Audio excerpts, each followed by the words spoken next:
Selamat pagi Bapak Ibu yang Tuhan Yesus kasihi. Gema Kabar Baik menyapa kita hari ini, Rabu tanggal 20 Agustus tahun 2025, bersumber dari santapan harian. Dan firman Tuhan dibaca dari Lukas pasalnya yang ke-11 ayatnya yang ke-27 sampai dengan ayatnya yang ke-28. Demikian firman Tuhan. Ketika Yesus masih berbicara, berserulah seorang perempuan dari antara orang banyak dan berkata kepadanya, "Berbahagialah ibu yang telah mengandung engkau dan susu yang telah menyusui engkau." Tetapi ia berkata, "Yang berbahagia ialah mereka yang mendengarkan firman Allah dan yang memeliharanya." Dari ayat firman Tuhan ini, maka renungan Gema Kabar Baik menyapa kita diberi judul Sumber Kebahagiaan. Bapak Ibu Saudara sekalian, apa sumber kebahagiaan kita? Apa yang menjadi pusat kebahagiaan kita? Biasanya seseorang akan berbahagia, ada alasan tertentu. Seorang lanjut usia merasa tak bahagia.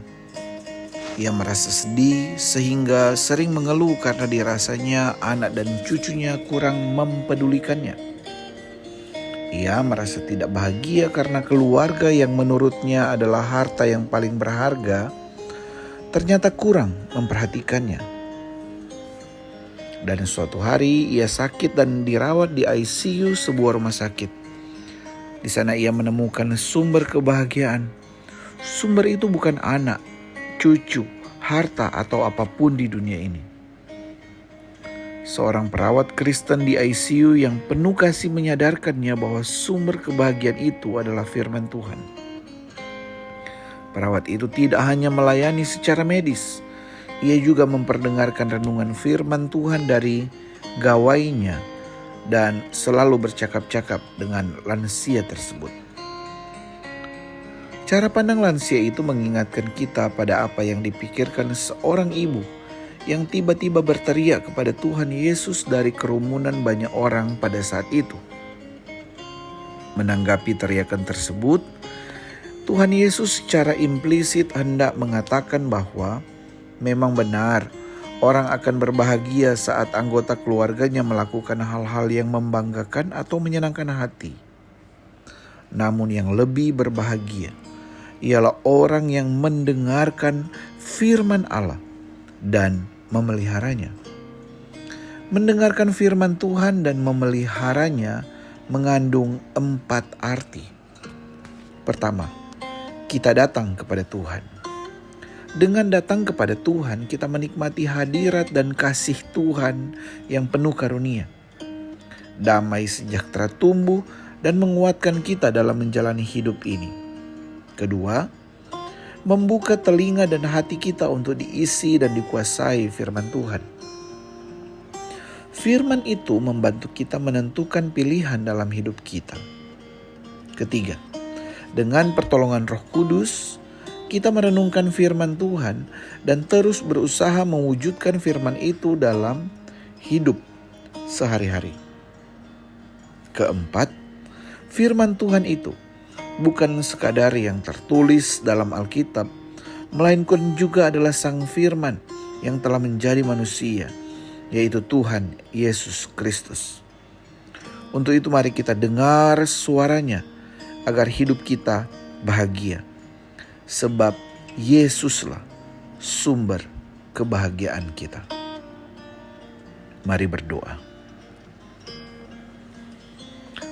Sesungguhnya pusat kebahagiaan kami adalah firman Tuhan yang tertulis di dalam Alkitab dan firman Allah yang hidup, yaitu Yesus Kristus sendiri. Kiranya kami dapat menemukan kebahagiaan kami karena kami bersumber pada yang tepat, bukan kepada yang fana, bukan kepada hobi kami, bukan kepada orang yang kami kasihi, bukan kepada pencapaian kami, bukan kepada kehendak kami yang terpenuhi, melainkan kepada firman Tuhan dan Kristus Yesus. Karena firman Tuhan dan Kristus Yesus adalah sumber kebahagiaan kami. Dan kami akan sungguh-sungguh dapat menemukan kebahagiaan sejati kalau kami mendengarkan firman dan memelihara firman itu di dalam hidup kami.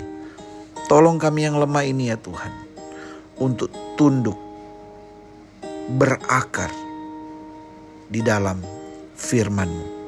Di dalam nama Tuhan Yesus Kristus Sang Firman kehidupan kami berdoa. Amin. Bapak Ibu yang Tuhan Yesus kasihi, temukanlah kebahagiaan di sumber yang tepat. Selamat pagi, selamat beraktivitas. Tuhan Yesus memberkati. Shalom.